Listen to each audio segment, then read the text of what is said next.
এখানে পরিষ্কারভাবে লেখা হয়েছে যে সেমিস্টার 5 সেখানে কোর্স টাইটেল কী দেওয়া আছে না legal education and emerging right to India, যার আক্ষরিক অর্থ মানে বাংলা অর্থ ভারতে আইনি শিক্ষা এবং উদীয়মান অধিকার। তাহলে সেখান থেকে কিছু 2 মার্কস, কিছু 5 মার্কস, কিছু 10 মার্কসের কোশ্চেন তুলে ধরব, যেগুলো প্রথম ইউনিট থেকে নেওয়া হয়েছে। তাহলে প্রথম ইউনিটে কী আছে না আন্ডারস্ট্যান্ডিং রাইটস অ্যান্ড ল। সেখানে কী বলা হয়েছে না অধিকার বলতে কী বোঝায়। তাহলে অধিকার বলতে সাধারণভাবে বোঝায় কোনো ব্যক্তি বা গোষ্ঠীর জন্য আইন, নীতি বা ন্যায়ের ভিত্তিতে, তাই কী বলছে কোনো ব্যক্তি বা গোষ্ঠীর জন্য আইন, নীতি বা ন্যায়ের ভিত্তিতে নির্ধারিত সুবিধা, ক্ষমতা, স্বীকৃতি ও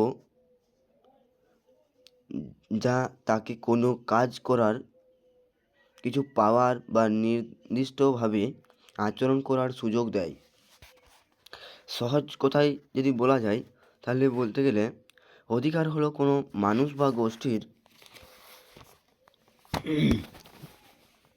কাজ করার বা পাওয়ার বৈধ ক্ষমতা।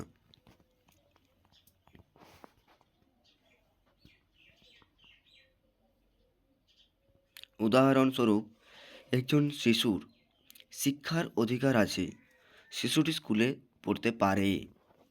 2 নম্বর কী বলছে না একজন নাগরিকের ভোট বা ভোটাধিকারের অধিকার আছে, সে ভোট দিতে পারে।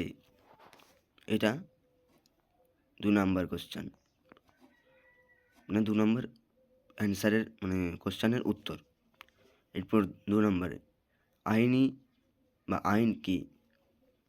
তাহলে আইন হলো সেই নিয়ম বা বিধি যা সমাজে সকল মানুষের আচরণ নিয়ন্ত্রণ করে এবং সামাজিক শান্তি, ন্যায় ও সুব্যবস্থা রক্ষা করে।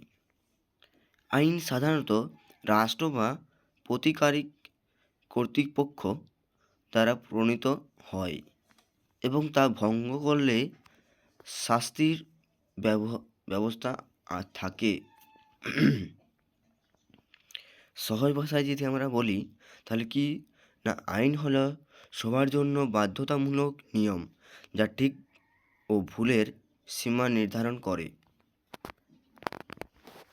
উদাহরণস্বরূপ ট্রাফিক লাইনের নিয়ম মেনে চলা, তাহলে আইনানুগত বাধ্যতামূলক। চুরি না করা সামাজিক ও আইনগত দায়িত্ব। 3 নম্বর মৌলিক অধিকার কাকে বলে না মৌলিক অধিকার হলো মানুষের জন্মগত ও সংবিধান দ্বারা স্বীকৃত অধিকার, যা তার জীবনে স্বাধীনতা, নিরাপত্তা ও সম্মান নিশ্চিত করে। ভারতীয় সংবিধানে পার্ট 3 12 থেকে 35 নম্বর ধারায় বলা আছে 6 প্রকার মৌলিক অধিকারের কথা। 4 নম্বর সাংবিধানিক প্রতিকার অধিকার কী না সাংবিধানিক প্রতিকার অধিকার হলো মৌলিক অধিকার হরণ হলে নাগরিক যে কোনো আদালতে বা সাংবিধানিক কর্তৃপক্ষের কাছে তা পুনঃস্থাপন বা রক্ষা করার জন্য আবেদন করতে পারে এমন অধিকার। সহজ কথায় যদি আমরা বলি তাহলে মৌলিক অধিকার লঙ্ঘিত হলে তার প্রতিকার চাওয়ার অধিকারকেই এই সাংবিধানিক প্রতিকার বলা হয়। আরটিআই এর পূর্ণরূপ, তাহলে আরটিআই এর পূর্ণরূপ কি না রাইট টু ইনফরমেশন অ্যাক্ট, বাংলায় তথ্য অধিকার আইন।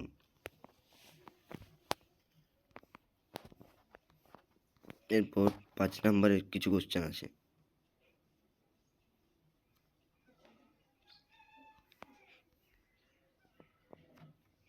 তাহলে কি বলছে না অধিকার ও আইনের পার্থক্য ব্যাখ্যা করো। এখানে সংজ্ঞায় কি বলছে, না অধিকার হলো রাষ্ট্রের পক্ষ থেকে নাগরিকদের জন্য স্বীকৃত কিছু মৌলিক দাবি, কি দাবি, সুবিধা ও স্বাধীনতা, যা মানুষের মর্যাদা রক্ষা ও সমাজে সমানভাবে বাঁচার সুযোগ নিশ্চিত করে। যেমন জীবনের অধিকার, মত প্রকাশের অধিকার, শিক্ষার অধিকার ইত্যাদি। অধিকার স্বাভাবিকভাবেই সকল নাগরিকের জন্য প্রযোজ্য এবং রাষ্ট্র তা রক্ষা করার প্রতিশ্রুতি দেয়। প্যারাচেঞ্জ। অন্যদিকে আইন হলো রাষ্ট্র কর্তৃক প্রণীত বাধ্যতামূলক নিয়ম কানুন, যা সমাজে শৃঙ্খলা, ন্যায় ও শান্তি বজায় রাখতে সাহায্য করে। আইন ভঙ্গ করলে শাস্তির বিধান থাকে, যেমন দণ্ডবিধি, ট্রাফিক আইন, ভোক্তা সুরক্ষা আইন ইত্যাদি। আইন সমাজে আচরণের নির্দিষ্ট কাঠামো নির্ধারণ করে। সংক্ষেপে কিছু পার্থক্য, না অধিকার মানুষের স্বাধীনতা ও সুযোগ রক্ষা করে, আর আইন মানুষের আচরণ নিয়ন্ত্রণ করে। তাহলে অধিকার কি করছে? স্বাধীনতা আর সুযোগ রক্ষা করছে, আর আইন আচরণ নিয়ন্ত্রণ করে। কার? মানব জাতির।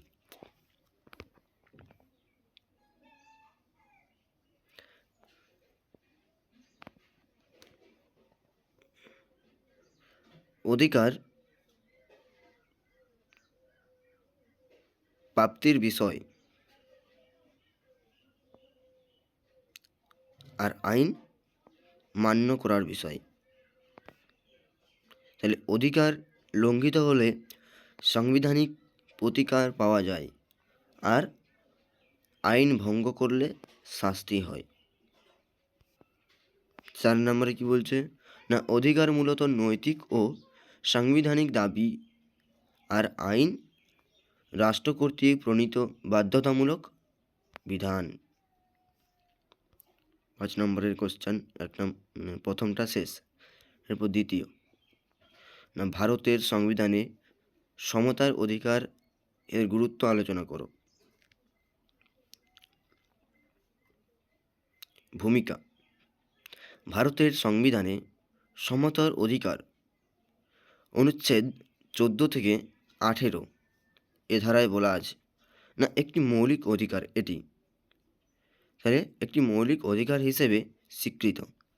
এটি গণতান্ত্রিক রাষ্ট্র ব্যবস্থার ভিত্তি স্থাপন করে এবং প্রত্যেক নাগরিককে আইনের দৃষ্টিতে সমান মর্যাদা প্রদান করে। এর গুরুত্ব নিম্নরূপ। তাহলে প্রথম বা 1 নম্বর পয়েন্ট, আইনের চোখে সমতা বা সমান। অনুচ্ছেদ 14 অনুযায়ী সকল নাগরিক আইন সম্মুখে সমান এবং সমান আইনি সুরক্ষার অধিকারী। ফলে ধনী গরিব, জাতি, ধর্ম নির্বিশেষে সবাই একই আইনের আওতায় বিচার পায়। এটি সামাজিক ন্যায় প্রতিষ্ঠার মূল শর্ত। দ্বিতীয় পয়েন্ট, বৈষম্য নিষিদ্ধকরণ। অনুচ্ছেদ 15 রাষ্ট্রকে ধর্ম, বর্ণ, জাতি, লিঙ্গ বা জন্মস্থানের ভিত্তিতে বৈষম্য করতে নিষেধ করে। এর ফলে সমাজে সমান সুযোগ পরিবেশ তৈরি হয় এবং প্রতিটি নাগরিক নিজের অধিকার সমানভাবে ভোগ করতে পারে। 3 নম্বর পয়েন্ট, সমান সুযোগের অধিকার প্রদান। না অনুচ্ছেদ 16, তাহলে অনুচ্ছেদ 16তে সরকারি চাকরিতে সকলের জন্য সমান সুযোগ নিশ্চিত করে এটি যোগ্যতার ভিত্তিতে চাকরি পাওয়ার নির্ণয়তা। তার কি বলছে না, এটি যোগ্যতার ভিত্তিতে চাকরি পাওয়ার নিশ্চয়তা দেয় এবং সামাজিক বৈষম্য হ্রাস করে। 4 নম্বর পয়েন্ট, অস্পৃশ্যতা বিলোপ ও সামাজিক সংস্কার। অনুচ্ছেদ 17 কি বলছে না, অস্পৃশ্যতা প্রথা অবৈধ ঘোষণা করলে বা করছে, যা ভারতের সামাজিক ঐতিহাসে এক ঐতিহাসিক মানবিক সংস্কার। এটি নিম্নবর্গের মানুষের সম্মান, মর্যাদা ও সামাজিক অন্তর্ভুক্ত নিশ্চিত করে। 5 নম্বর পয়েন্ট, উপাধি বিলোপের মাধ্যমে গণতান্ত্রিক মানসিকতা রক্ষা। না, অনুচ্ছেদ 18-তে বলা হয়েছে না, বংশগত বা বৈষম্য সৃষ্টিকারী উপাধি বাতিল করেছে। এর ফলে সামন্ততান্ত্রিক বা শ্রেণীভিত্তিক বৈষম্য কমে গেছে বা গিয়ে সমতা বা গণতন্ত্রের ভাবনা শক্তিশালী হয়। উপসংহার, সমতার অধিকার গণতন্ত্রের প্রাণশক্তি। এটি শুধু আইনি সমতা নয়, সামাজিক ও অর্থনৈতিক সমতা বাস্তবায়নের পথেও সুগম করে। ভারতের বহুবিধ সমাজে সমতা প্রতিষ্ঠার মাধ্যমে এটি ন্যায়ভিত্তিক সমাজ গঠনে গুরুত্বপূর্ণ অবদান রাখে। তাহলে এরপর 3 নম্বর কি বলছে না, আইনের শাসন বা রুল অফ ল বলতে কি বোঝায়। না, আইনের শাসন বলতে বোঝায় এমন একটি শাসন ব্যবস্থা যেখানে আইন সর্বোচ্চ এবং রাষ্ট্রের প্রশাসন, সরকার ও সাধারণ নাগরিক সবাই আইন দ্বারা নিয়ন্ত্রিত ও সীমাবদ্ধ। কোনো ব্যক্তি, প্রতিষ্ঠান বা শাসক ইচ্ছামতো ক্ষমতা ব্যবহার করতে পারবে না। ব্রিটিশ সাংবিধানিক চিন্তাবিদ এভি ডাইসি এ ধারণাকে সুসংগঠিত করেন। আইনের সর্বোচ্চতা, রুল অফ ল এর মূল নীতি হল রাষ্ট্রের আইনি সর্বোচ্চ কর্তৃক কারো ব্যক্তিগত সিদ্ধান্ত বা আদেশ আইনের উপরে নয়। এটি স্বেচ্ছাচারিতা ও ক্ষমতার অপব্যবহার রোধ করে। 2 নম্বর, সকলের আইনের দৃষ্টিতে সমতা। না, আইনের শাসন নিশ্চিত করে যে সকল মানুষ, উঁচু নিচু, ধনী গরিব, সাধারণ নাগরিক বা প্রশাসন একই আইনের অধীনস্থ। কোনো বিশেষ সুবিধা বা বৈষম্য স্বীকৃতি পায় না। 3 নম্বর পয়েন্ট, ব্যক্তিগত স্বাধীনতা ও অধিকার সুরক্ষা। তাহলে আইনের শাসন নাগরিকের অধিকার ও স্বাধীনতা রক্ষা করে। আইন ছাড়া কাউকে গ্রেপ্তার, শাস্তি বা হয়রানি করা যায় না। আদালত নাগরিককে সুরক্ষা দেওয়ার জন্য প্রতিকারমূলক আদেশ দিতে পারে, যেমন হেভিয়ার কর্পাস হেভিয়াস কর্পাস।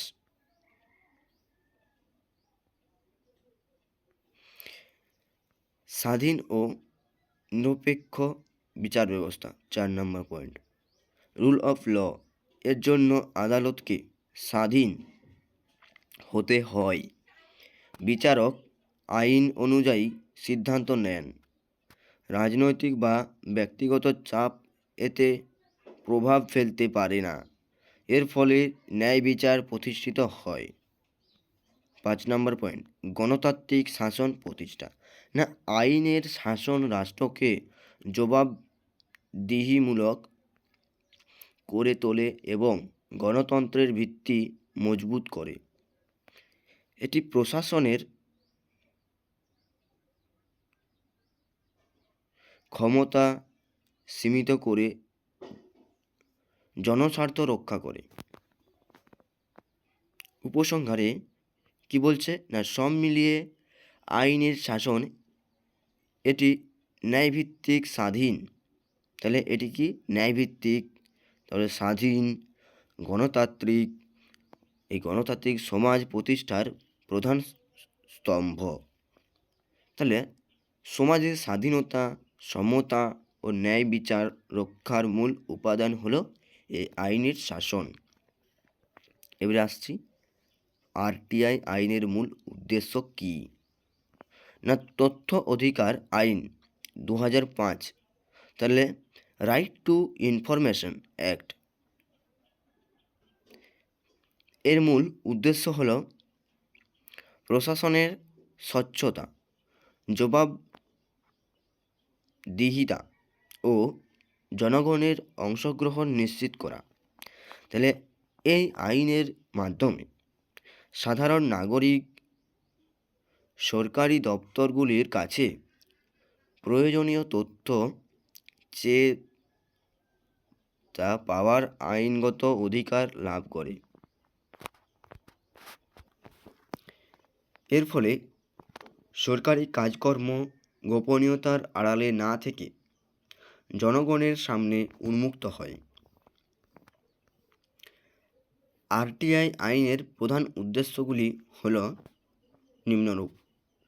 তাহলে 1 নম্বরে সরকারি প্রশাসনে স্বচ্ছতা প্রতিষ্ঠা।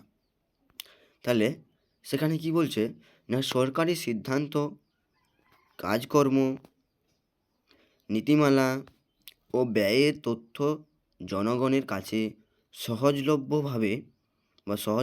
করে স্বচ্ছ সরকার ব্যবস্থা গড়ে তোলা।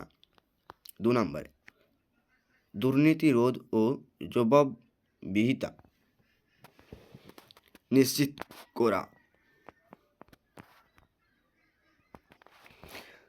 তাহলে তথ্য জানার অধিকার থাকায় সরকার ও সরকারি কর্মচারী দুর্নীতি, তারপর অপব্যবহার ও অনিয়ম করতে নিরুৎসাহিত হয়। তাহলে এই যে দুর্নীতি, তাহলে নিয়মের বাইরে কিছু করা বা অপব্যবহার, এই সমস্ত জিনিস সরকারি কর্মচারী সহজে করতে পারেনি। 3 নম্বরে নাগরিককে ক্ষমতায়, তাহলে নাগরিকের ক্ষমতা এখানে কি বলছে না, জনগণ যাতে সরকারি কাজকর্ম সম্পর্কে সচেতন হতে পারে এবং নিজের অধিকার রক্ষায় তথ্যের ভিত্তিতে দাবি জানাতে পারে, এটাই বলা হয়েছে। 4 নম্বরে গণতান্ত্রিক অংশগ্রহণ বৃদ্ধি। না, তথ্য পাওয়ার মাধ্যমে নাগরিক প্রশাসনের নীতি নির্ধারণ প্রক্রিয়ার মতামত দিতে পারে এবং সরকারের কর্মকাণ্ড মূল্যায়ন করতে পারে। গোপনীয়তার সংস্কৃতি ভেঙে ওপেন গভর্নেন্স গড়ে তোলা। তাহলে এখানে কি বলছে না, স্বাধীন ভারতের দুর্ভেদ্য আমলাতান্ত্রিক গোপনীয়তার জায়গায় স্বচ্ছ ও উত্তরদায়ী প্রশাসনিক কাঠামো তৈরি করা। তাহলে সংক্ষেপে আমরা বলতে গেলে কি বলবো না, আরটিআই আইন মূলত জনগণকে তথ্যের অধিকার দিয়ে থাকে। স্বচ্ছতা, জবাবদিহিতা, দুর্নীতি রোধ ও গণতান্ত্রিক অংশগ্রহণ তাহলে নিশ্চিত করার উদ্দেশ্যে প্রণীত একটি গুরুত্বপূর্ণ আইন এই আরটিআই আইন। 5 নম্বরে, রাষ্ট্র কিভাবে নাগরিকের অধিকার রক্ষা করে তা উদাহরণস্বরূপ ব্যাখ্যা করতে বলছে। না, রাষ্ট্রের অন্যতম মৌলিক দায়িত্ব হলো নাগরিকদের মৌলিক অধিকার সুরক্ষিত রাখা। তাহলে কি, নাগরিকদের মৌলিক অধিকারটি সুরক্ষিত রাখা। আইন, নীতি ও প্রশাসনিক ব্যবহার মাধ্যমে রাষ্ট্র নাগরিকদের অধিকার কার্যকর করে তোলে। নিচে তার প্রধান উপাদানগুলি উল্লেখ করা হলো। সংবিধানের মাধ্যমে অধিকার সুরক্ষা। সংবিধান নাগরিকের মৌলিক অধিকার নিশ্চিত করে এবং তা লঙ্ঘিত হলে প্রতিকার পাওয়ার ব্যবস্থা রাখে। উদাহরণস্বরূপ, ভারতের সংবিধানের অনুচ্ছেদ 14, 19, 21 নাগরিককে সমতা, স্বাধীনতা, জীবন, তাহলে ব্যক্তির স্বাধীনতার অধিকার দেয়। তা কী কী দিচ্ছে? সমতা, স্বাধীনতা, জীবন ও ব্যক্তির স্বাধীনতার অধিকার দিয়ে থাকছে। 2 নম্বর, স্বাধীন বিচার ব্যবস্থা। তাহলে বিচারালয় নাগরিক অধিকার রক্ষার সবচেয়ে বড় প্রতিষ্ঠান। আদালত সরকারের অন্যায় সিদ্ধান্ত বাতিল করতে পারে। উদাহরণস্বরূপ, সুপ্রিম কোর্ট ও হাইকোর্ট রিট, তাহলে সুপ্রিম কোর্ট ও হাইকোর্ট রিট বা লেক পিটিশনের মাধ্যমে নাগরিকের অধিকার লঙ্ঘন হলে বিচার দেয়। 3 নম্বর, আইন প্রণয়নের মাধ্যমে। কি বলছে? না, রাষ্ট্র বিভিন্ন আইন তৈরি করে যাতে নাগরিকরা অন্যায়, শোষণ ও বৈষম্য থেকে রক্ষা পায়, তাই আইন প্রণয়ন করা হয়েছে। উদাহরণস্বরূপ, ভোক্তা সুরক্ষা আইন, শিশু শ্রম নিষেধাজ্ঞা আইন, তথ্যের অধিকার আইন ইত্যাদি। 4 নম্বর, প্রশাসনিক সংস্থা ও পুলিশি সুরক্ষা। তাহলে প্রশাসনিক সংস্থায় কি বলছে? না, প্রশাসন আইন কার্যকর করে এবং নাগরিক নিরাপত্তা নিশ্চিত করে। উদাহরণস্বরূপ, পুলিশ আইন শৃঙ্খলা রক্ষা করে, জাতীয় মানবাধিকার কমিশন NHRC মানবাধিকার সুরক্ষা করে।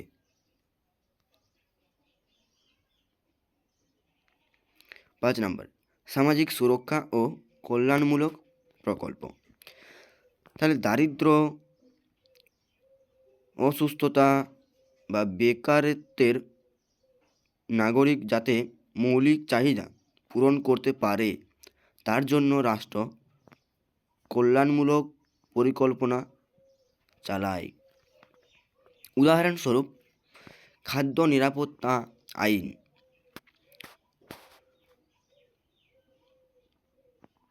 মধ্যস্থ ভোজ প্রকল্প, তারপর প্রধানমন্ত্রী আবাস যোজনা, স্বাস্থ্য বিমা, যাকে আয়ুষ্মান ভারত বলা হচ্ছে। উপসংহার, রাষ্ট্র আইন, বিচার, প্রশাসন ও কল্যাণমূলক ব্যবহার সমন্বয়ে নাগরিকদের অধিকার কার্যকরভাবে রক্ষা করে যাতে প্রত্যেক ব্যক্তি নিরাপদ ও মর্যাদাপূর্ণ জীবন যাপন করতে পারে। তাহলে 5 নম্বরের কোশ্চেন শেষ। এরপর কিছু 10 নম্বরের কোশ্চেন। তাহলে মৌলিক অধিকার সমূহের বৈশিষ্ট্য ও তাৎপর্য বিশ্লেষণ করো। এখানে বিশ্লেষণ করতে হবে। তাই ভারতের সংবিধান নাগরিকের যে অধিকারগুলি প্রদান করে সেগুলিকে মৌলিক অধিকার বলা হয়। তাহলে কি বলছে? না, ভারতের সংবিধান নাগরিকদের যে অধিকারগুলি প্রদান করে সেগুলিকেই মৌলিক অধিকার বলা হয়। এগুলি মানুষের স্বাধীনতা ও মর্যাদাপূর্ণ জীবনযাপনের ভিত্তি। মৌলিক অধিকার ব্যক্তিকে রাষ্ট্রের অন্যায় হস্তক্ষেপ থেকে রক্ষা করে এবং গণতন্ত্রে শক্তিশালী করে। 1 নম্বর পয়েন্ট, মৌলিক অধিকার সমূহের বৈশিষ্ট্য। না, সেখানে সাব পয়েন্টের একে কী বলছে না, সংবিধান প্রদত্ত অধিকার। তাহলে মৌলিক অধিকার রাষ্ট্র কর্তৃক প্রদত্ত। সংবিধানের 3য় ভাগে অনুচ্ছেদ 12 থেকে 35 উল্লেখিত এগুলি আইন নয়, বরং সংবিধান দ্বারা সুরক্ষিত। 2য় পয়েন্ট, ন্যায়িক প্রতিকার যোগ্য, জাস্টিফেল। মৌলিক অধিকার লঙ্ঘিত হলে নাগরিক সরাসরি কোথায় যায়? সুপ্রিম কোর্ট বা হাইকোর্টে। সেখানে যে কী করে না, রিট বা লেক দায়ের করতে পারে। অনুচ্ছেদ 32কে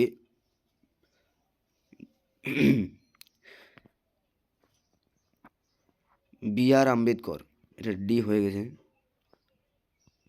সংবিধানের হৃদয় ও প্রাণ বলেছেন। তাহলে কে বলেছেন? B.R. আম্বেদকর।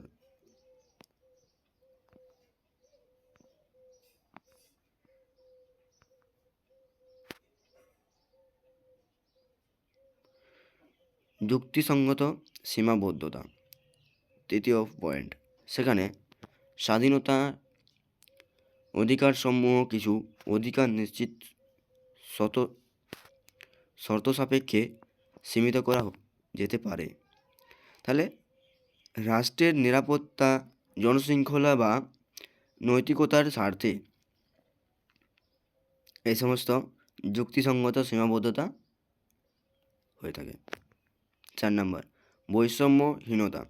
না, মৌলিক অধিকার সকল নাগরিককে সমানভাবে প্রদান করা যায়, যেমন ধর্ম, বর্ণ, লিঙ্গ, জাতি বা জন্মস্থানের ভিত্তিতে কোনো বৈষম্য করা যায় না। 5, পরিবর্তনশীল ও বিকাশশীল। তাহলে বিচার ব্যবস্থা ব্যাখ্যার মাধ্যমে মৌলিক অধিকারকে সংযোগী করেছে। যেমন অনুচ্ছেদ 21 এর অধীনে জীবন বলতে পরিবেশ, তারপরে স্বাস্থ্য, তারপরে গোপনীয়তা ইত্যাদি অন্তর্ভুক্ত করা হয়েছে। 6 নম্বর সাব পয়েন্ট, সার্বজনীনতা। মৌলিক অধিকার মানব সমাজের সর্বজনীন নীতি ভিত্তিতে গঠিত, যেমন স্বাধীনতা, সমতা, মর্যাদা। এরপর 7, কিছু অধিকার শুধুমাত্র নাগরিকদের জন্য, যেমন অনুচ্ছেদ 19 এর অধীনে স্বাধীনতার অধিকার কেবল ভারতীয় নাগরিকদের জন্য, কোনো বিদেশি নাগরিকদের জন্য নয়। তাহলে এটা হলো 1 নম্বরের 7টা সাব পয়েন্ট। এরপরে 2 নম্বর, তাহলে 2 নম্বরে কী বলছে? মৌলিক অধিকার, এই মৌলিক অধিকারের তাৎপর্য। এখানে 1 নম্বরে কী বলছে না, ব্যক্তির স্বাধীনতা রক্ষা। তাহলে মৌলিক অধিকার ব্যক্তির স্বাধীনতা, তারপরে মত প্রকাশ, তারপর চলাফেরা, তারপর পেশা, এই পেশা বেছে নেওয়ার স্বাধীনতা নিশ্চিত করে থাকে। এগুলো না থাকলে গণতন্ত্র কাজে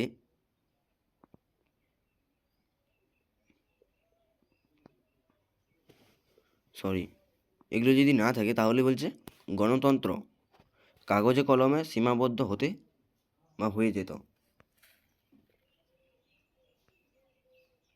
মানে শুধু ওই লেখাতেই থাকতো, কোনো বাস্তবে ঘটতো নেই বা প্র্যাকটিক্যালে। 2 নম্বর, সামাজিক সমতা প্রতিষ্ঠা। তাহলে সামাজিক সমতার প্রতিষ্ঠাতে কি বলছে না, বর্ণ, ধর্ম বা লিঙ্গভিত্তিক বৈষম্য দূর করে সমাজের ন্যায় ও সমতা বজায় রাখতে মৌলিক অধিকার গুরুত্বপূর্ণ। সুযোগের সমানাধিকার সমাজকে অন্তর্ভুক্তিমূলক করে তোলে। 3 নম্বরে কি বলছে, রাষ্ট্রের ক্ষমতার সীমা নির্ধারণ। না, মৌলিক অধিকার রাষ্ট্রকে নিয়ন্ত্রণ করে এবং নাগরিকের জীবনে অযথা হস্তক্ষেপ রোধ করে। এভাবে রাষ্ট্র সমতা গণতান্ত্রিক থাকে।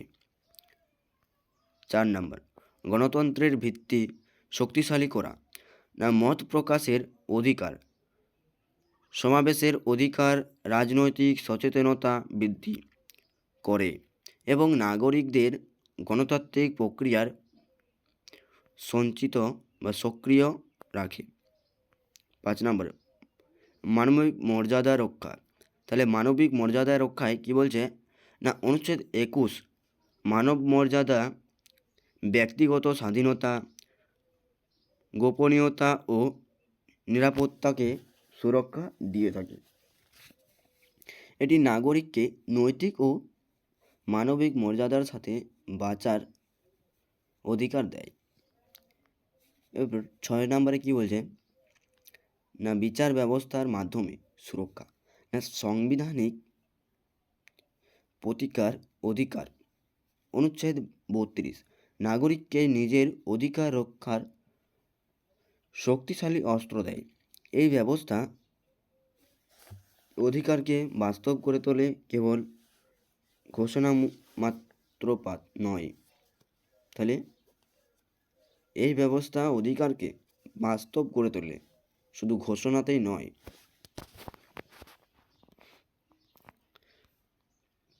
7 নাম্বার, তাহলে এটা গেল 6, এটা হবে 7। দুর্বল শ্রেণীর সুরক্ষা। এটা কি বলছে ছোট জাতি, জনগোষ্ঠী, নারী, শিশু ও সংখ্যালঘুর অধিকার রক্ষার মৌলিক অধিকার কার্যকর ভূমিকা পালন করে থাকে। উদাহরণস্বরূপ মৌলিক উপসংহার, এখানে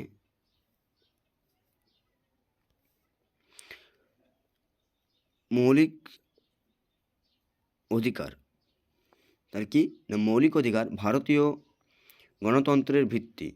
এগুলি ব্যক্তির স্বাধীনতা, নিরাপত্তা, মর্যাদা ও সমতার নিশ্চয়তা দেয়। রাষ্ট্রীয় ক্ষমতার সীমা নির্ধারণ করে এবং মানবাধিকারের সুরক্ষা প্রদান করে। মৌলিক অধিকার এটি ন্যায়, মানবিক ও গণতান্ত্রিক সমাজ গঠনে অপরিহার্য ভূমিকা পালন করে। 10 নম্বর অ্যান্সারের জন্য দ্বিতীয় কোশ্চেন, না অধিকার ও আইন পরস্পর পরিপূরক, এটা ব্যাখ্যা করতে বলছে। না সমাজে শৃঙ্খলা বজায় রাখা, তাহলে কি বলছে সমাজে শৃঙ্খলা বজায় রাখা ও ব্যক্তির স্বাধীনতা নিশ্চিত করার জন্য অধিকার এবং আইন উভয়ই অপরিহার্য। এই দুই ধারণা একে অপরের সঙ্গে গভীরভাবে সম্পর্কিত এবং পরস্পরকে পূর্ণতা প্রদান করে। অধিকার মানুষের স্বাধীন ও মর্যাদাপূর্ণ জীবনযাপনের জন্য প্রয়োজনীয় দাবি, আর আইন সেই অধিকারগুলিকে স্বীকৃতি ও নিরাপত্তা প্রদান করে। তাই বলা যায় অধিকার ও আইন পরস্পর পরিপূরক। 1 নম্বর পয়েন্ট, অধিকারের সংজ্ঞা দিচ্ছি। অধিকার হলো এমন বৈধ দাবি যা একজন ব্যক্তি সমাজ ও রাষ্ট্রের কাছে বা সমাজ ও রাষ্ট্রের কাছে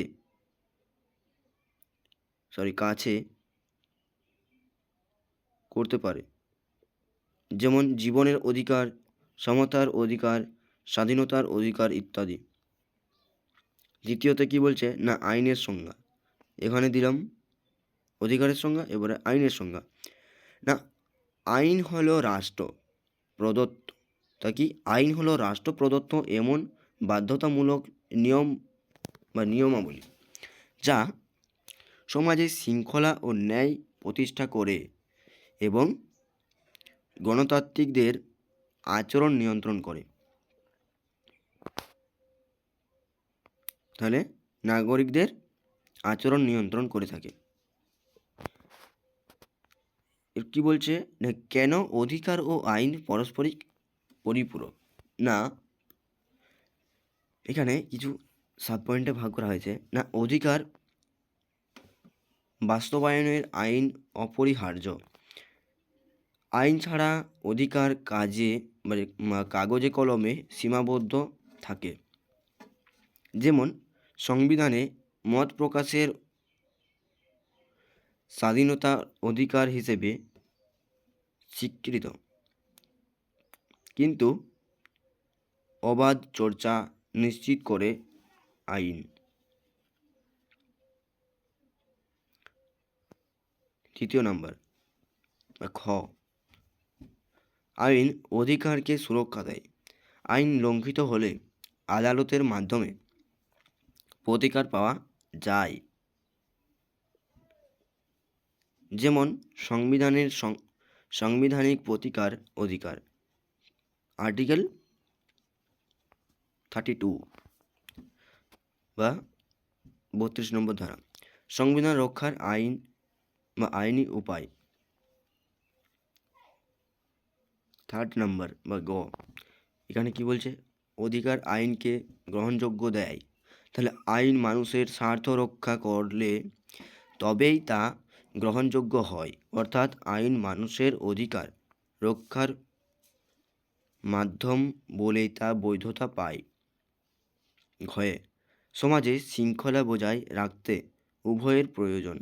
না শুধু অধিকার থাকলে স্বাধীনতার অপব্যবহার হতে পারে, আর শুধু আইন থাকলে ব্যক্তির স্বাধীনতারও ক্ষুণ্ণ হয়ে যায় বা হতে পারে।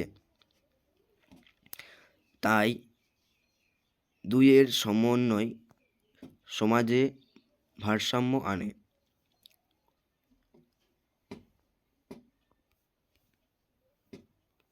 এর পরের পয়েন্ট, রাষ্ট্রের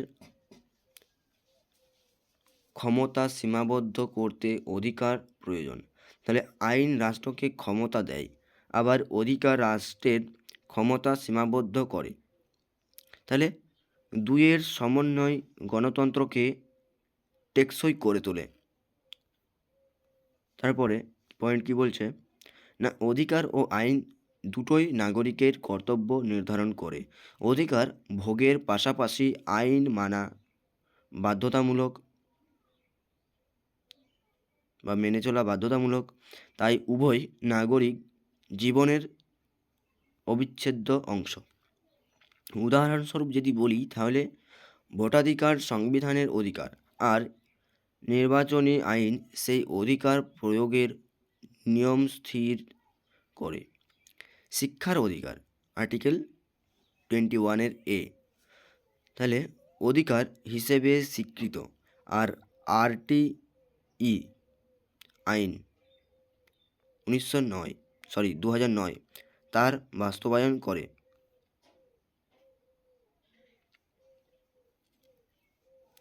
সমতার অধিকার লঙ্ঘিত হলে SC ST, তাহলে কি বলছে, ST ST atrocities act, IPC, তারপরে CRPC ইত্যাদি আইনের মাধ্যমে সুরক্ষা পাওয়া যায়। উদাহরণস্বরূপ, অধিকার ও আইন একে অপরের উপর নির্ভরশীল। আইন ছাড়া অধিকার সুরক্ষিত নয়, আর অধিকার ছাড়া আইন মানবিক ও ন্যায়সম্মত হয় না। সমাজে ন্যায়, স্বাধীনতা, শৃঙ্খলা ও সমতা বজায় রাখতে এই দুইয়ের পারস্পরিক পরিপূরক বা অপরিহার্য।